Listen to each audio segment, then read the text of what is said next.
I'm just going to start off by an introduction. So my name is Michelle Moreno. I'm one of the directors at ACCES on the corporate engagement team. And last year we had a fundraising campaign, and it was all around self-care and workplace wellness. So as part of that theme, this year we have a series of self-care and wellness workshops that we're hosting each month. So some months there's actually more than one.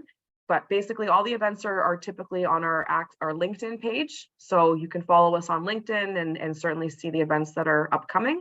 For today, we will be joined by Dr. Rajesh Ragbir, and we worked together on the campaign a couple times last year as well. So we're grateful for your time today, certainly your expertise. And the focus for today's session will be on, it's called Beyond Stress Management.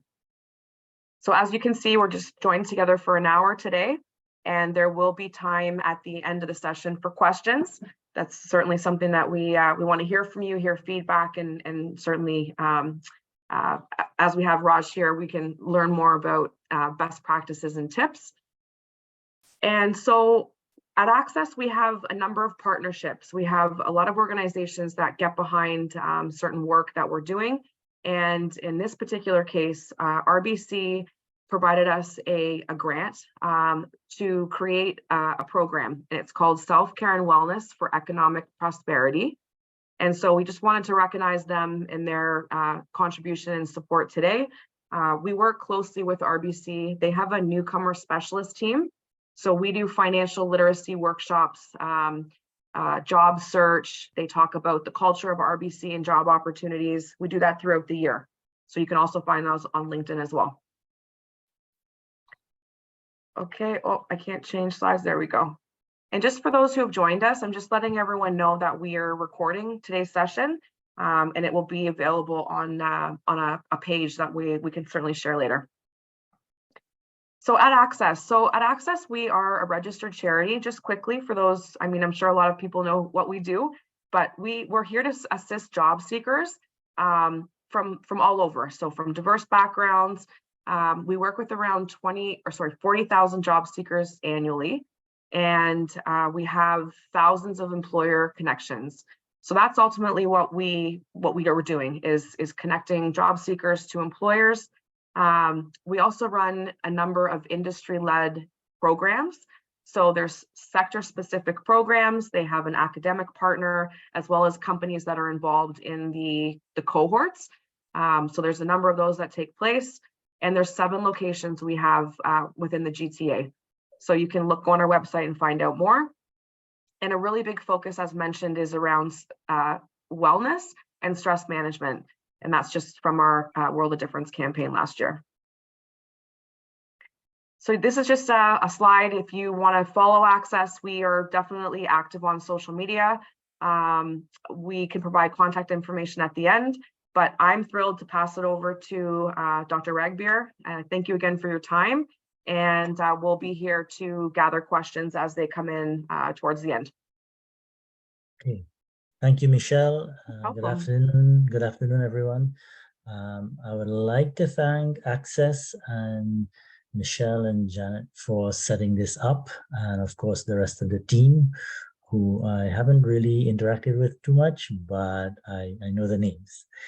Anyway, so thank you all for joining and being willing to be open to this message.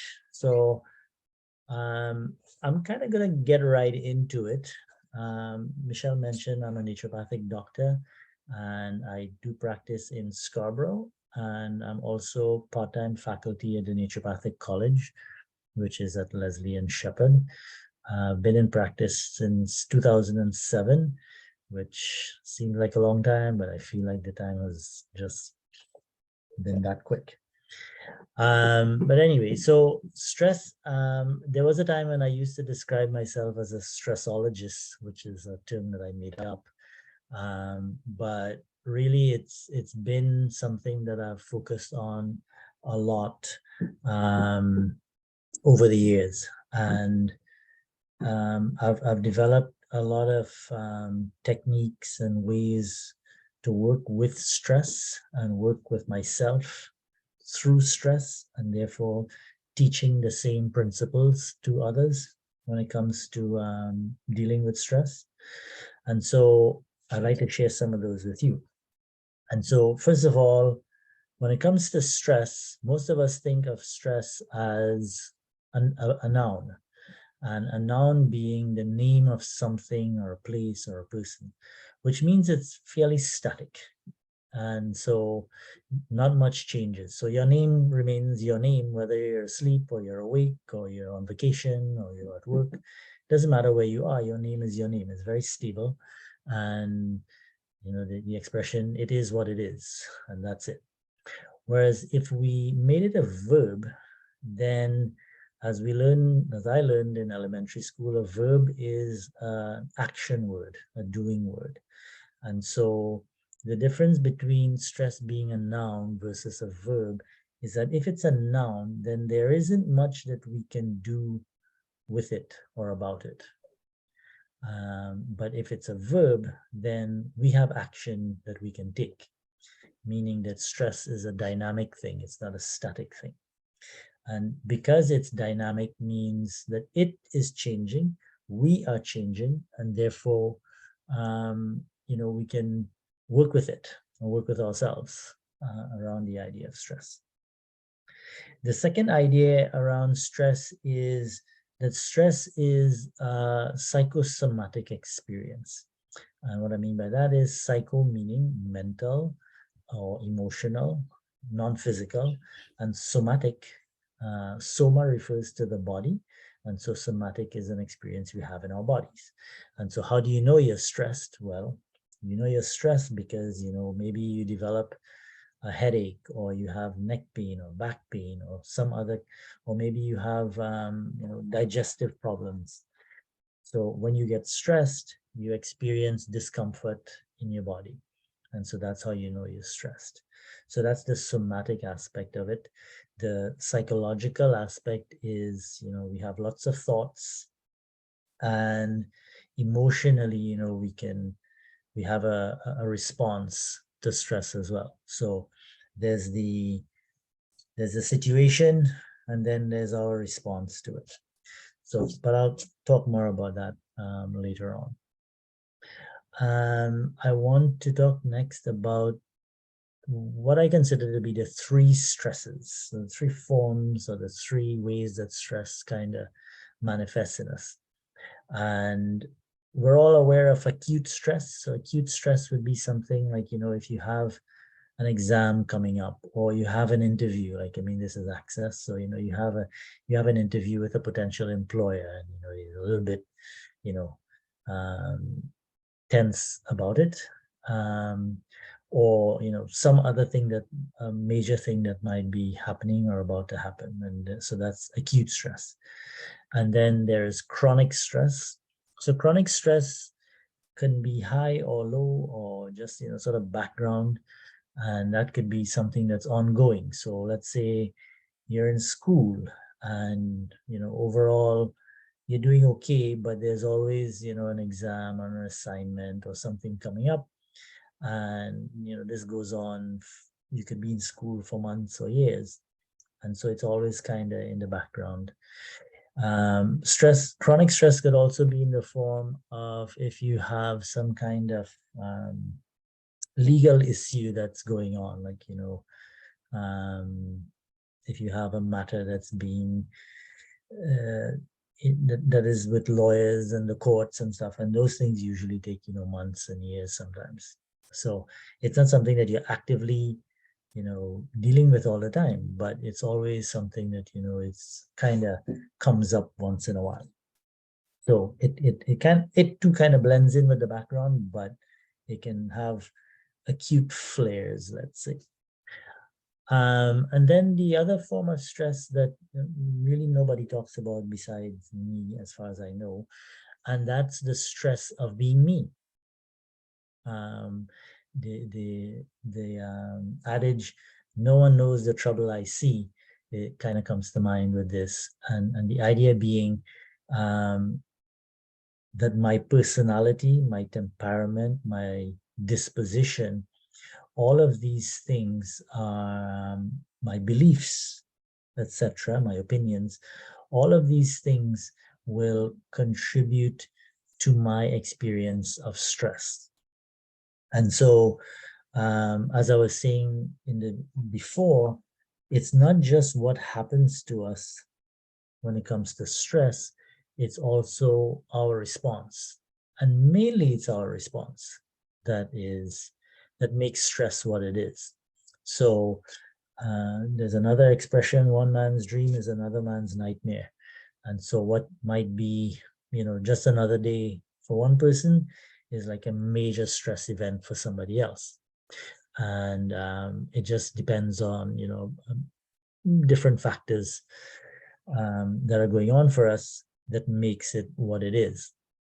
And so you might be stressed about a certain situation and someone else might just say, it's no big deal, I'll figure it out.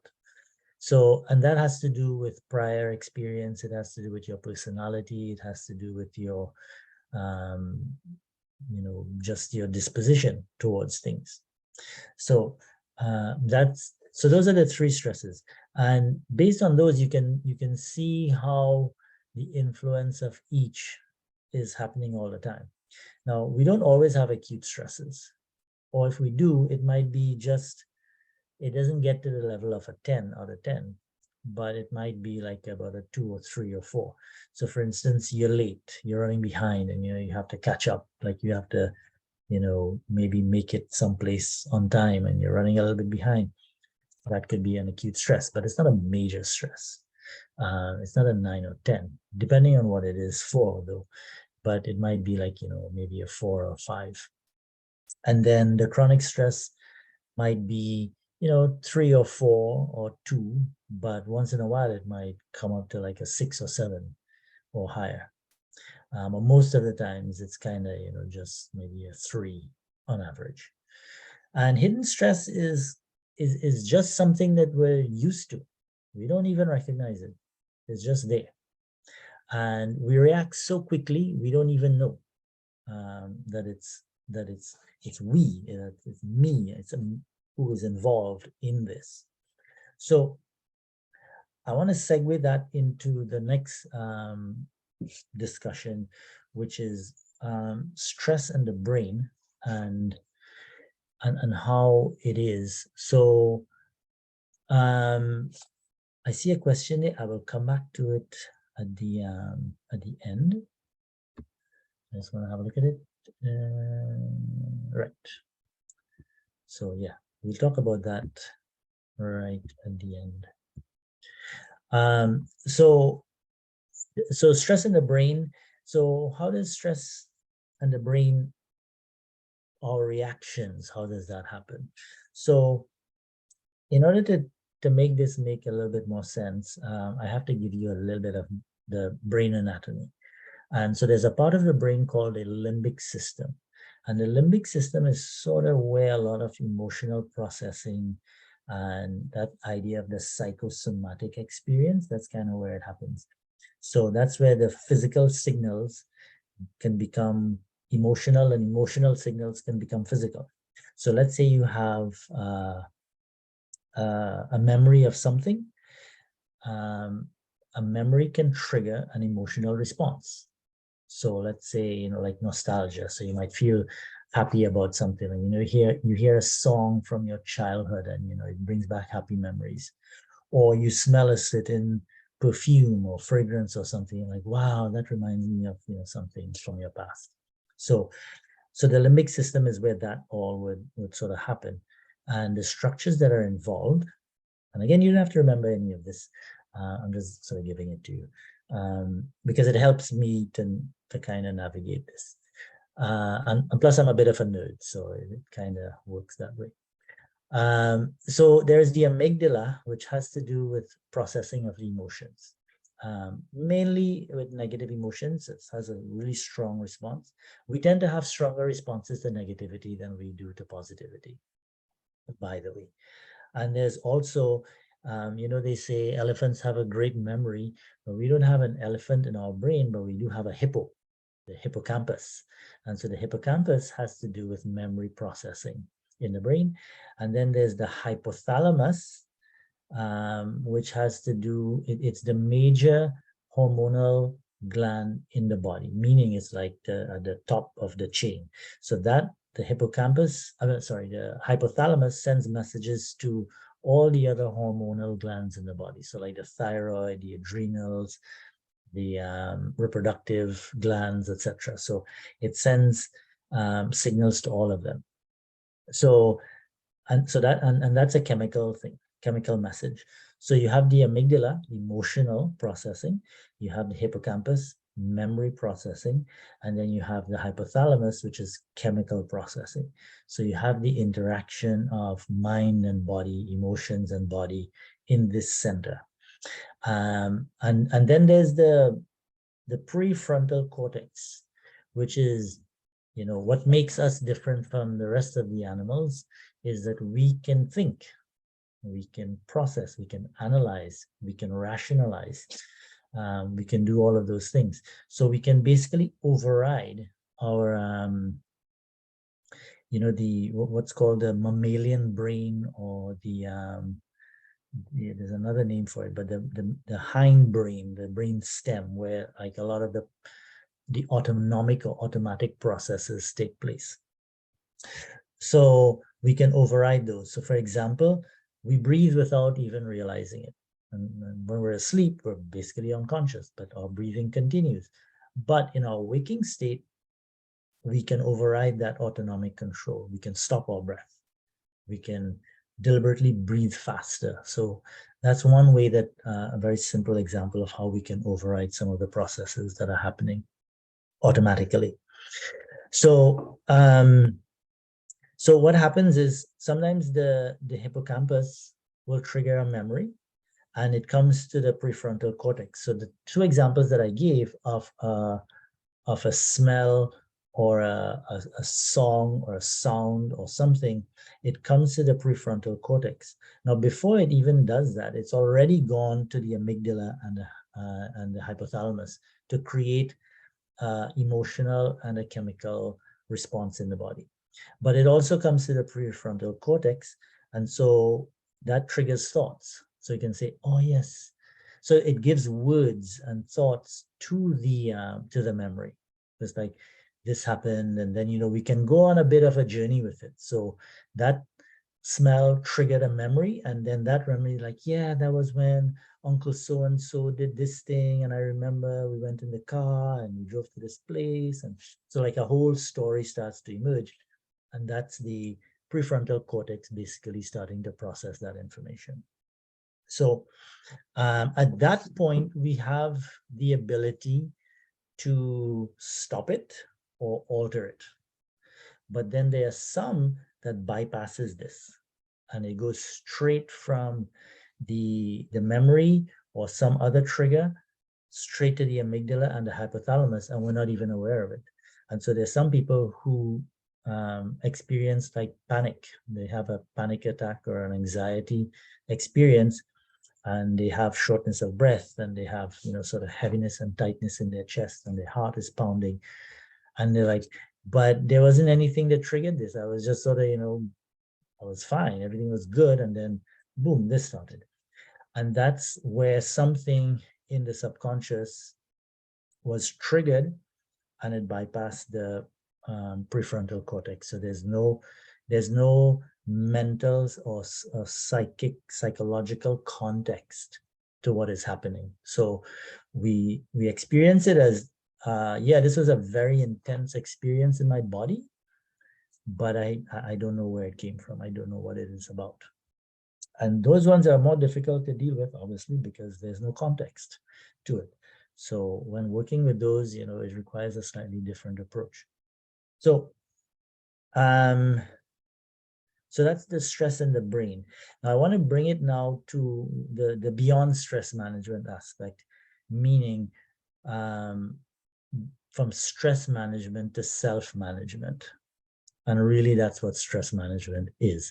It's managing yourself through your experience of stress or through a stressful situation. So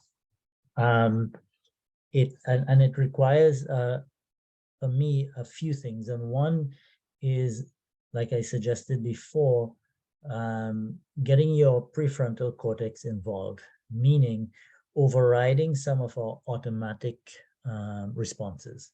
So, for example, you might have an automatic response to something and say, "Ooh, no, I don't like that. I can't do that." You might have some kind of fear or phobia of something, but your brain, your mind can override it and say, "Well, this isn't really scary because I'm safe, so I can sort of move myself to do the thing that I'm afraid of." So there's these videos that I've seen. I'm not sure where in the world it is. I want to say maybe in China, but I'm not sure. But where they have like this glass path, and you can walk, and you're walking over like a cliff, and it's very high up. And so the adults are all scared because even though the glass is solid and it will hold your weight and it won't break, because people can see the bottom through the floor, like they won't go on it, and they're scared to death. Whereas children who don't know and don't care, like they'll run on it and they jump on it and they're fine. So in a situation like that, we can override our sort of instinctual response, which is, I don't feel safe. This isn't safe. I'm going to die. And you can say, no, no, no. This is obviously safe. That's just a bit of an irrational fear. And then you can proceed. So that's a way that, your mind can change the situation through thinking about it, through inquiring, through investigating. And so part of the stress or self-management strategy is inquiry. So let's inquire about it before we decide what it is. And so, we put labels on things. So there's this sort of classic story of a farmer who he had a horse, and the horse, the gate was left open and the horse ran away. And all the neighbors came and said, "Oh, that's bad luck. I'm so sorry." And he's like, maybe.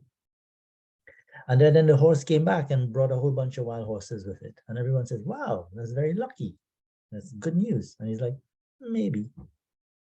So then the farmer's son had to break in these horses. So he's working with the horses. And in doing so, he breaks his leg.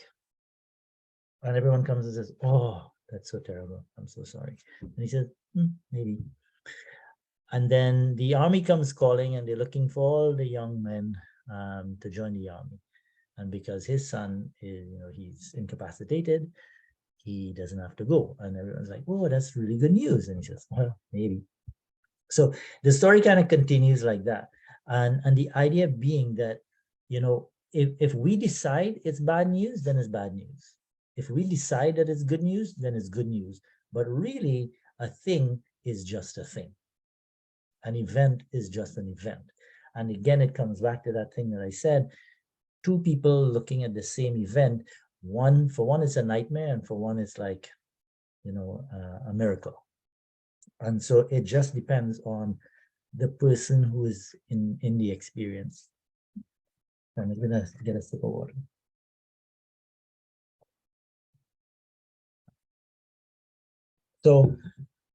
So we can change the way we view a situation through inquiry.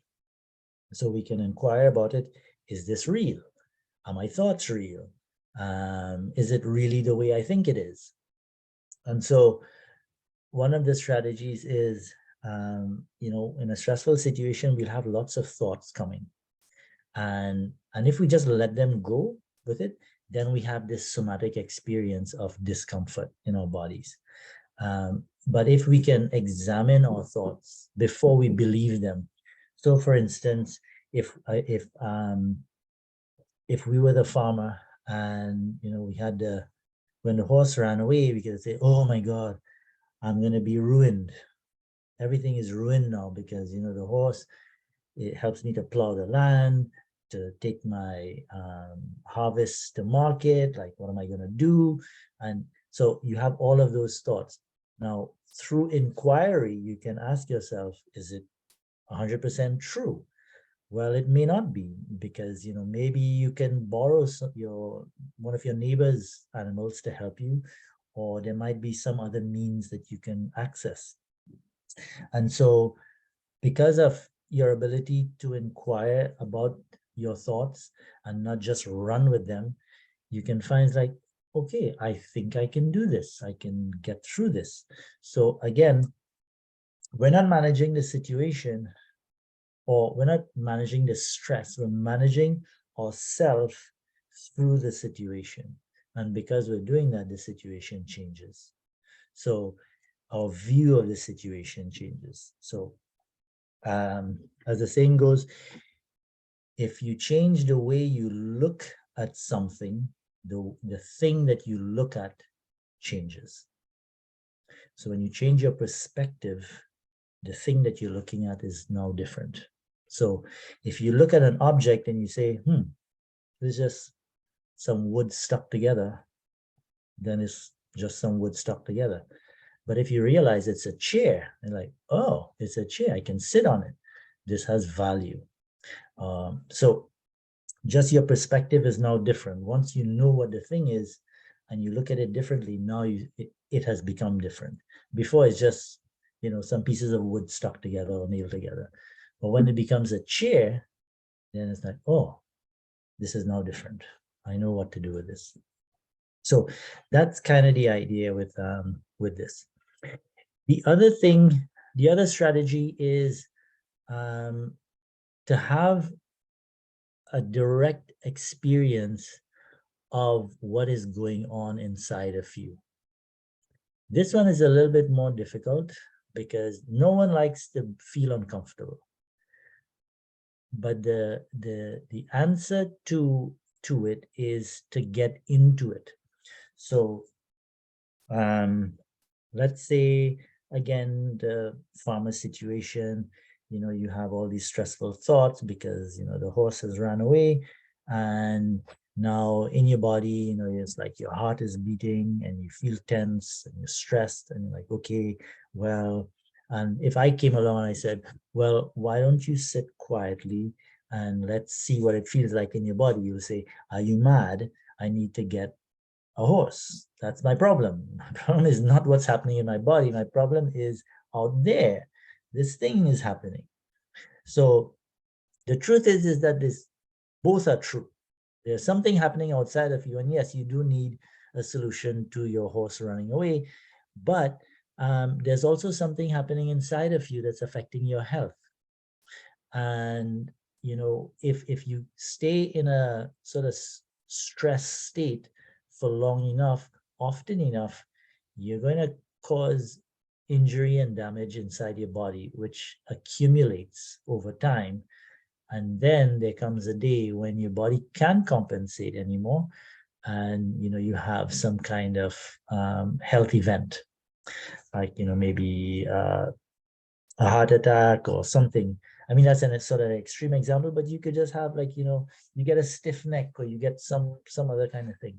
And then that leads to, other chronic problems like, your body not being able to have energy and so forth. But if you go into the direct experience of it, potentially that can also shift your perspective, because we're so we feel so uncomfortable inside, we imagine that the situation must be really bad. The worse we feel in our body, the worse we think the situation is, and vice versa. The worse we think the situation is, the worse we feel in our body. And then the thoughts get involved. And then you have this loop, the psychosomatic loop that sort of feeds itself, and it just grows. And suddenly now I just stubbed my toe, and now this has become my whole life is over. I'm going to die. I was like, no, wait, slow down. So one of the ways to slow down is to directly observe ourselves.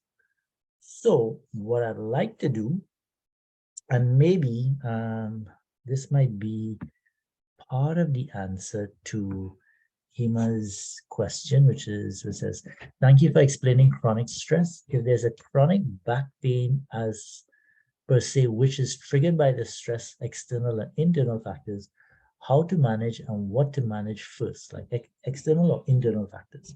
Well, it's a very good question. So if you know what the stressful situation is, like if you have a horse and your horse ran away, then you know what the situation is.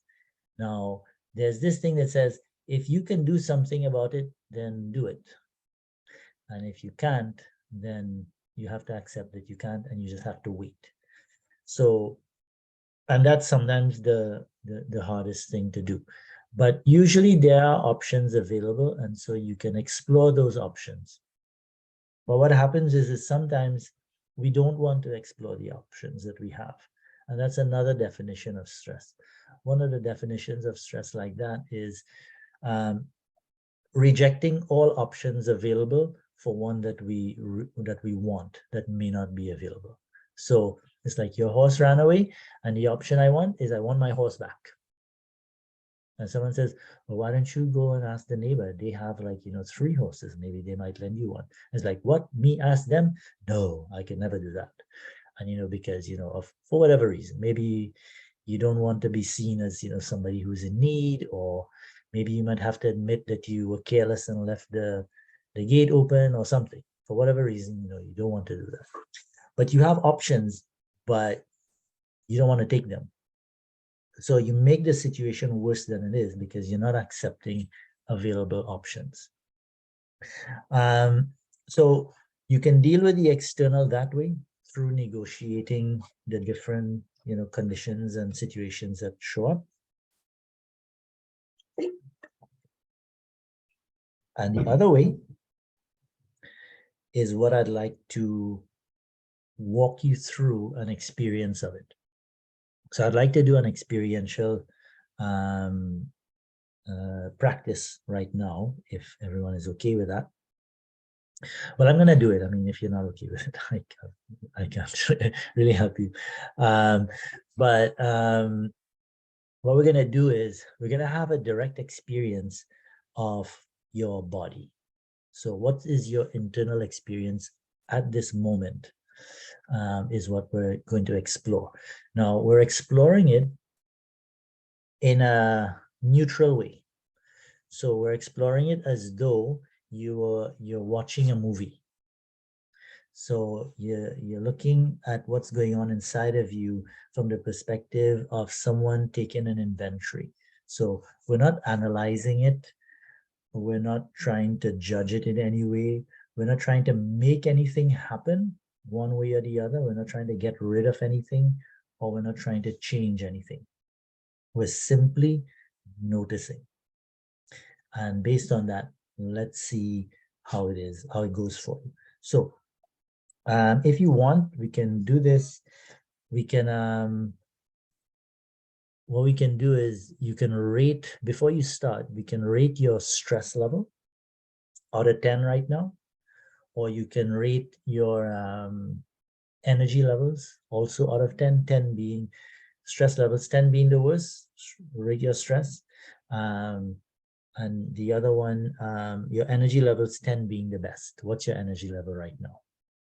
So just quickly, you don't have to think too much about it, just rate it. And we're going to get into the practice. So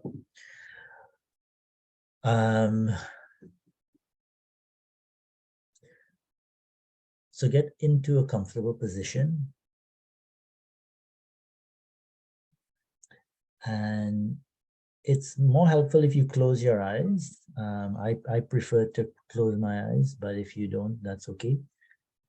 And just become aware of your breathing. Just noticing that air is entering and leaving your body. No need to change it or to deepen it or do anything with it. Just notice that air is coming in and out.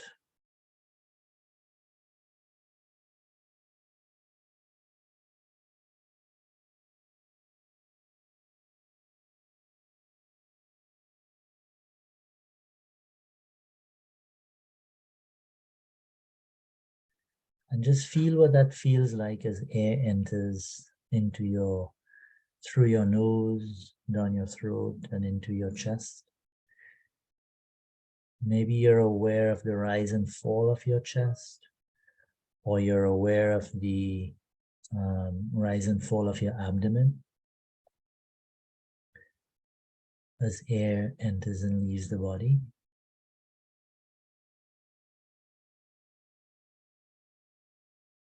And whether it's your abdomen or your chest, just notice what it feels like in there.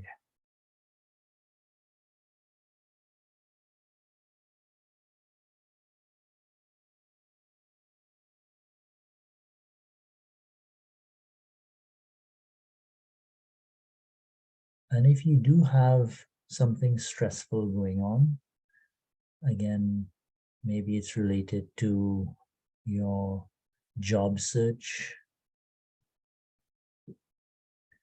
There's uncertainty.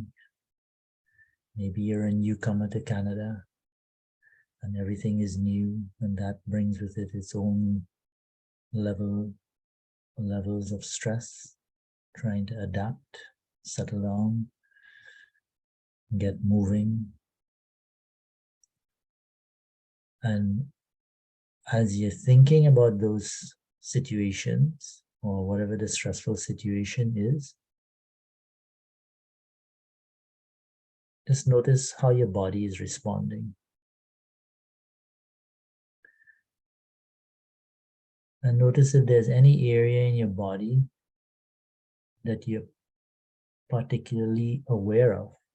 And so if you have back pain, for instance, just notice the back pain. Notice where in your body, like exactly, try to pinpoint exactly where in your back or wherever in your body you feel this sensation. And we're not going to call it pain just yet. We're just going to call it a sensation. I'm experiencing a sensation in my back or my body. It feels unpleasant.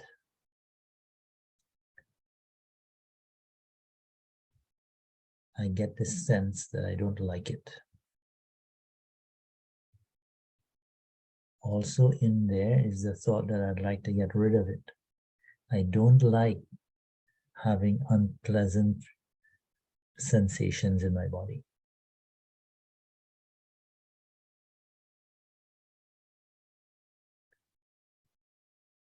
And with this sensation in your body, you might also notice other thoughts. Those thoughts might be around what you think is happening.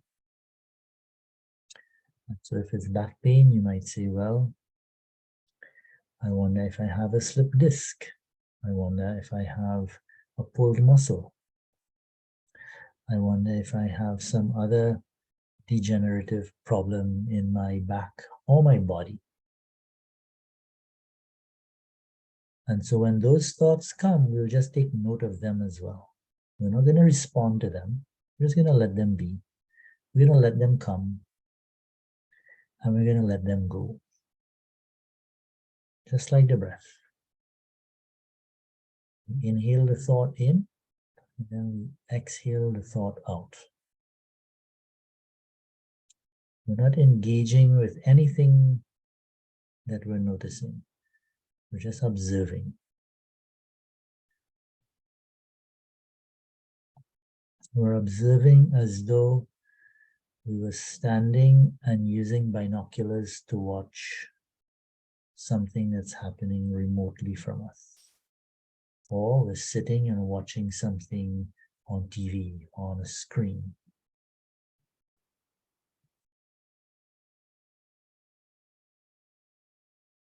We're not putting any labels on it. We're just, I have thoughts about this.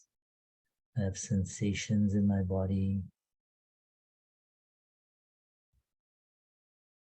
I notice that I have a tendency or an inclination to analyze it.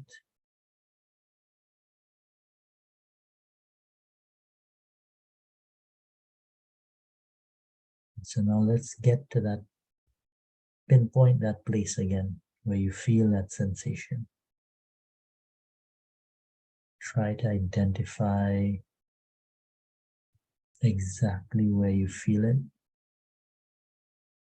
and notice what's happening there. Maybe the sensation is static, it doesn't change, it doesn't move. It's the same intensity and it's the same position. Or maybe it changes a little bit. Maybe it moves a little bit. Maybe the intensity varies. And also maybe when I get distracted by a thought or something else, I don't notice it. And it's only when I pay attention to it that I notice it.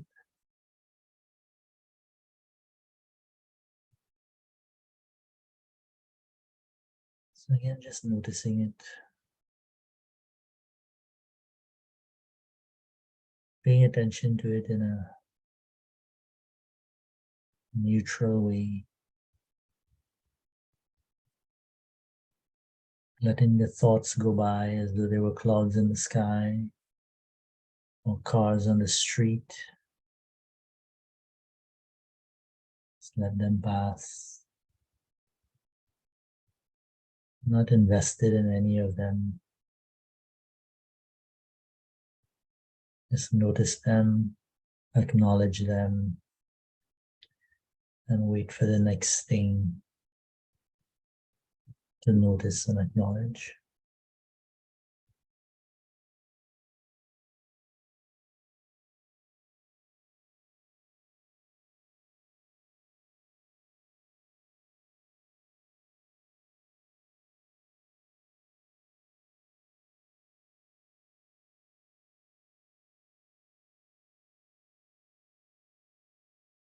And now leave that practice and come back to the awareness of the breath again.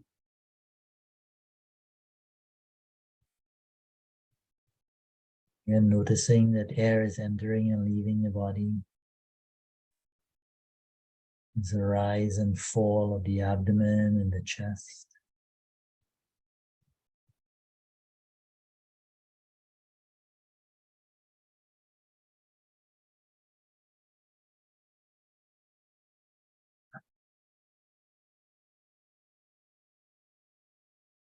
And then bring your awareness to the room around you, the sounds, physical space. And then if your eyes were closed, you can slowly open them and come back to the room.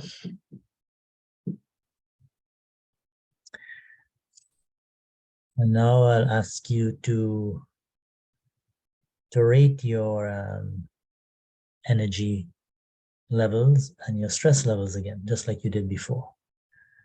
So again, out of 10, 10 being the most stress and 10 being the most energy. So where are you now after this practice? Again, don't think too hard about it. Just write what feels right. And maybe I can ask for some feedback on that. Like, what did it change or did it stay the same? Maybe if you don't want to say, maybe you can post it in the chat, what it was before. Maybe you can say if it increased or decreased or stayed the same.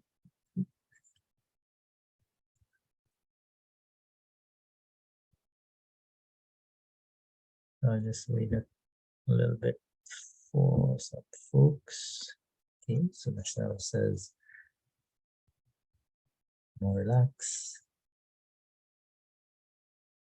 States they're about the same. Calmer, more relaxed. A little bit more energy. A little bit more at ease.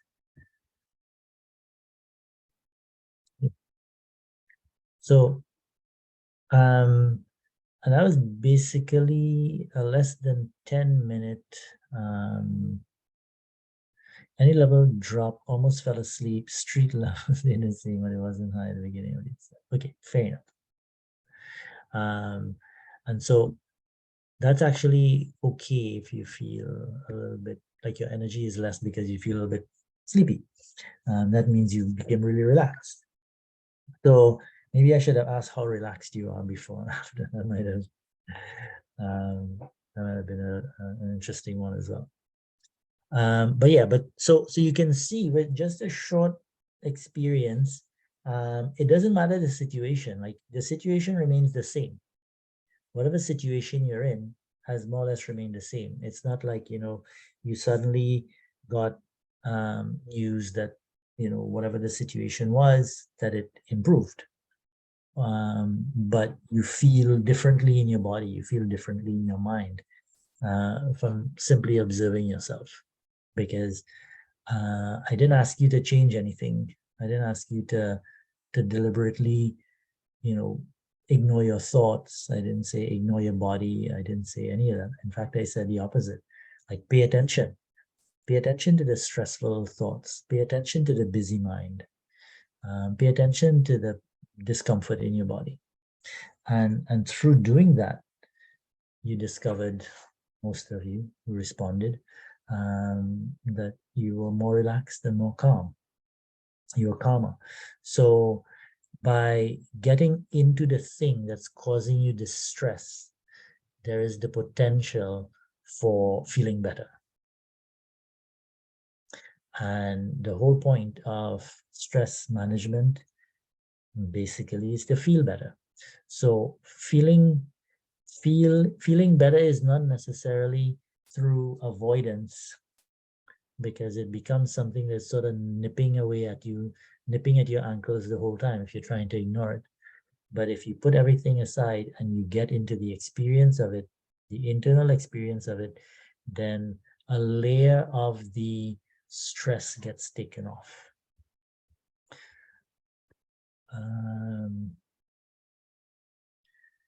So does that mean that most of the thoughts are just imaginary by observing it? Essentially, we live in an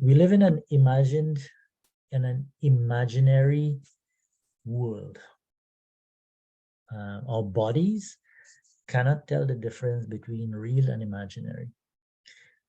So, because we're not, whatever it is that's happening, we put our own spin on it. We put our own analysis on it. And that's the thing that causes us more distress than the situation itself. Again, if the horse runs away, yeah, that's probably not good news for you. But if you freak out about it, then you've made it worse. But if you're calm through it, then you're like, all right, yeah, this is a situation that I need to deal with. It's not the best one. It's not one that I love, but I'm going to try to be calm and sort it through. It's a little bit different. And so we can access choice simply by noticing ourselves. That's part of it. How do you dissociate yourself from the thoughts? Because the moment you do that, emotions change too. Yes, that's true. And that's a strategy that you can use, obviously, to distract yourself away from the stressful thoughts.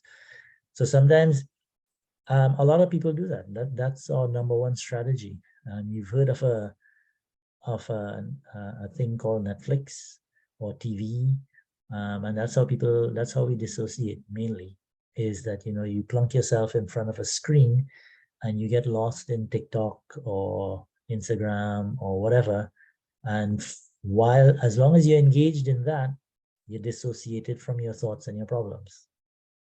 But the bad news is that they're all waiting for you when you turn off the device or the show is over. So it's a good short-term strategy.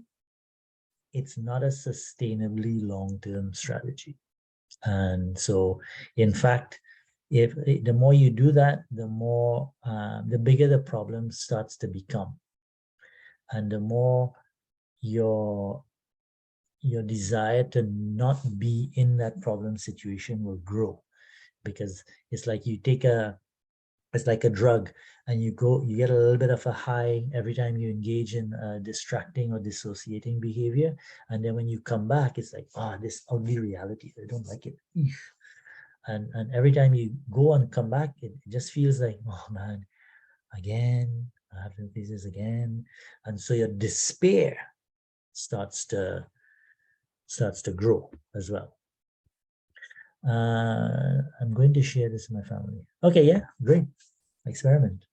And in fact, that's how you should see all of this. Like nothing, again, this is a doing. It's not a noun. It's not a one and done. This is a skill. And with any skill, you can get better at it. You can practice it, and you can improve, how you do it. So the long-term strategy is essentially this practice. Just notice yourself, notice your thoughts. Don't necessarily engage with them, but if you find yourself engaging with them, the more you can practice self-awareness, the better off you are. Now, some people might say, yeah, but the more if I'm aware of my pain, it makes me more miserable. If you're aware of your pain in a way that is just, I hate this pain, this feels really unpleasant, then that's a different kind of awareness. But the awareness that we just practice, where it's a neutral awareness, where you're just noticing it as something happening in your body, and we don't put a name to it, then it creates a different experience. So that's from a long-term perspective, it's more beneficial. So what starts to happen, it's not that situations become less than they are. So in other words, if your horse ran away and you're calm, it doesn't mean that your horse didn't run away or that you don't have to find a replacement. But what it means is that on the inside, your capacity, your ability to handle difficult situations will grow. And therefore, your perception of the level of stress is also less. So if you think that your horse running away is an impossible situation to remedy, then your stress is going to be 10 out of 10. If you see your horse running away as something that you can manage, and there's some difficult decisions you might have to make, but you can get through it, then your stress level might be 5 or 6. And that the difference between 5 or 6 out of 10 and 10 out of 10 is a significant difference. You'll feel it, you'll experience it very differently in your body. And I don't know if you've noticed, but the more stressed you are, the more other things can stress you out as well. So stress is the gift that keeps on giving. So when you get stressed because your horse ran away, even if somebody asks you about it, it'll increase your stress. So you become a little bit more sensitive to other things. So it's an expansive thing. There's a positive feedback, meaning it grows.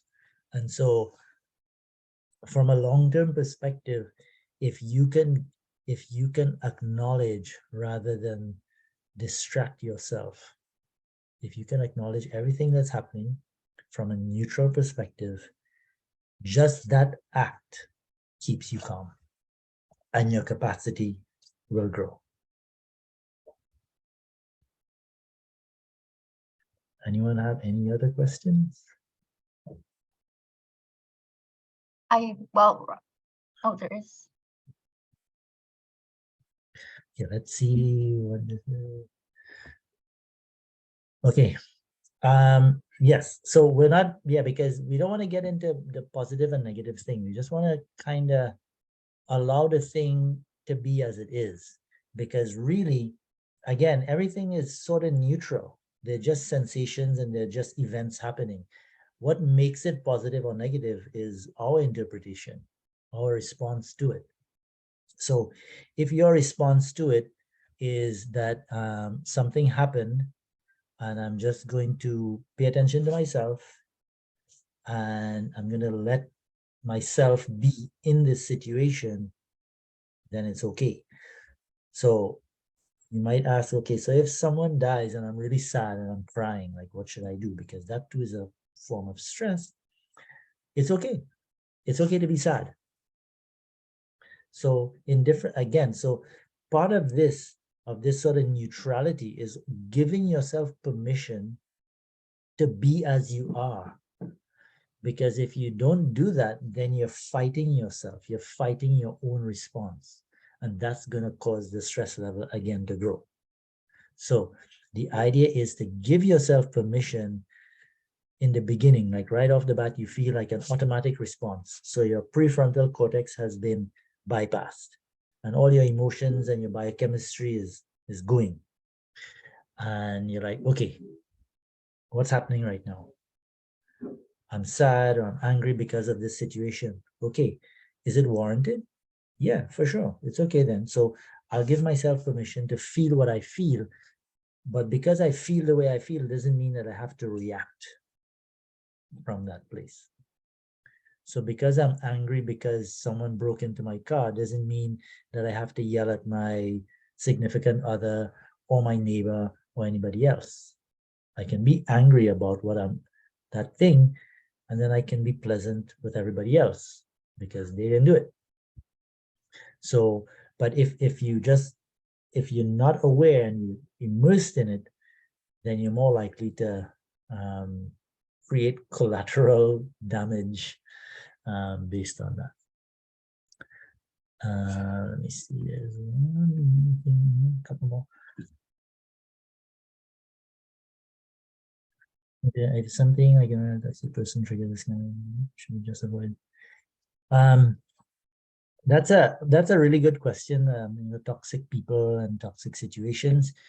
It depends on the situation. I mean, if it's an unsafe situation where someone is threatening you, then obviously safety first. So you must remove yourself from unsafe situations.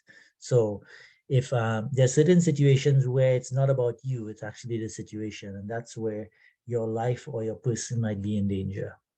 And so if you feel unsafe because someone might be abusing you or threatening you physical harm or other kinds of harm, then that's not a situation where you sit and kind of just, okay, I'll ponder this.